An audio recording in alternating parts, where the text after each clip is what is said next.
Your 11 Alive storm trackers will be busy tonight tracking a line of severe storms moving through. I'm meteorologist Samantha Moore, and we're watching those threats, which are going to be mainly a wind threat and a flooding threat. We have a medium risk of that overnight and into the early morning hours. Right now, the tornado threat is fairly minimal, but it's not to be totally ruled out. We do have a chance for an isolated spin-up tornado, especially here across far northwest Georgia shortly after midnight. That's going to be the greatest time we're at risk across North Georgia. Is going to be into those early morning hours shortly after midnight, and that line starts making its way through because we do anticipate a little weakening as it moves through, but still we have that level 2 risk out of 5 levels in northwest Georgia, a level 1 risk down into the Atlanta metro area and through North Georgia and over into West Georgia as well. So we all have that threat for isolated severe thunderstorms, some of which could spawn an isolated short-lived tornado. That flood threat continues too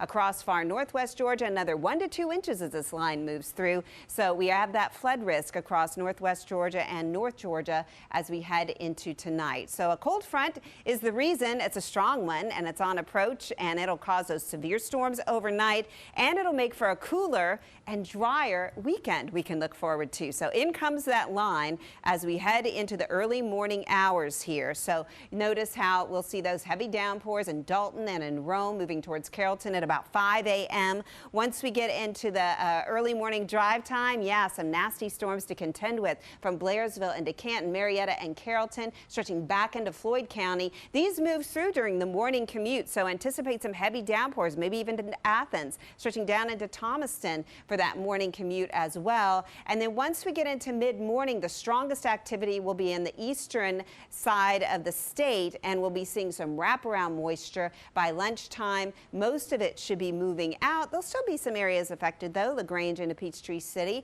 and the south side of town, stretching on up to Gainesville. We could still see the I-85 corridor affected at noon. But once we get to the afternoon, we should start to see some improvement with that drier air moving in and improving conditions as we head into Friday morning. Now, I say improving, but it'll be much colder. We're talking some 20 to 30 degrees colder across North Georgia after that front moves through.